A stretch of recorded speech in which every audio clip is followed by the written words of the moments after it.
Well, let's see if we can do a quick flip through. This is my altered book, Explore, used for Get Messy May 2024.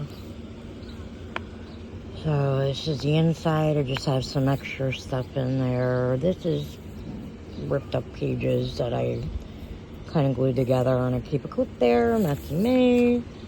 Here, I forgot to cross that one off, but it is done. Let's do it together. You guys can help me cross off my list. Yeah. And here we go.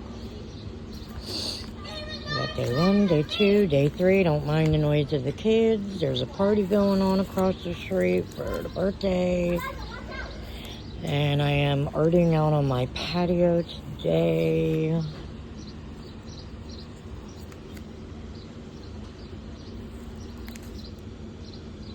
This is old. This was not part of Get Messy May. This was just a page I worked in before I stopped working in this book, and that was years ago. So Messy May continues here.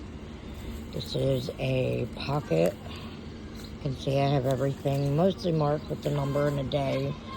If not on the page, usually just somewhere on the item itself. You'll see that I mixed some of the prompts as I've been making all day. I have ink and stuff all over my hands, in my nails, so my hands are just arted up.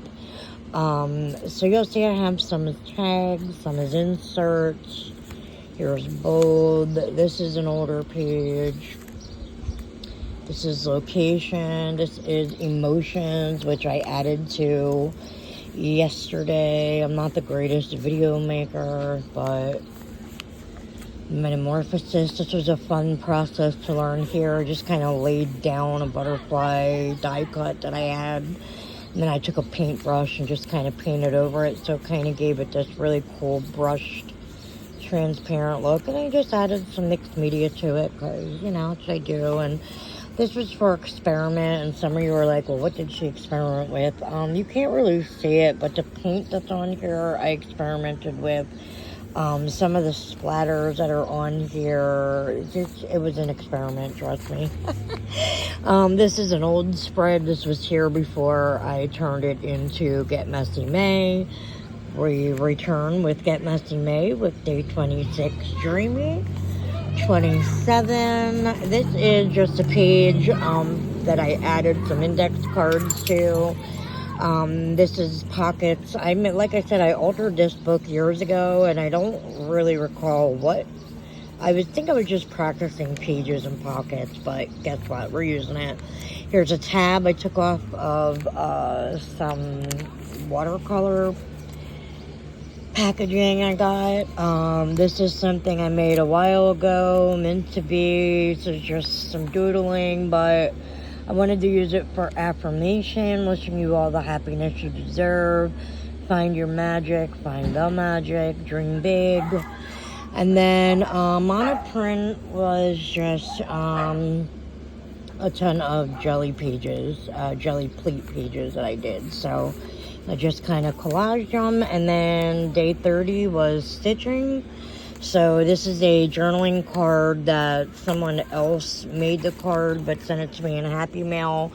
And then what I do, because I hate sewing and I hate stitching, was I just added my own. This is her stitching, but all of the embellishment and the faux stitching, that's all me. And then I did actually hand sew this, and then I just glued it down onto a page of my book.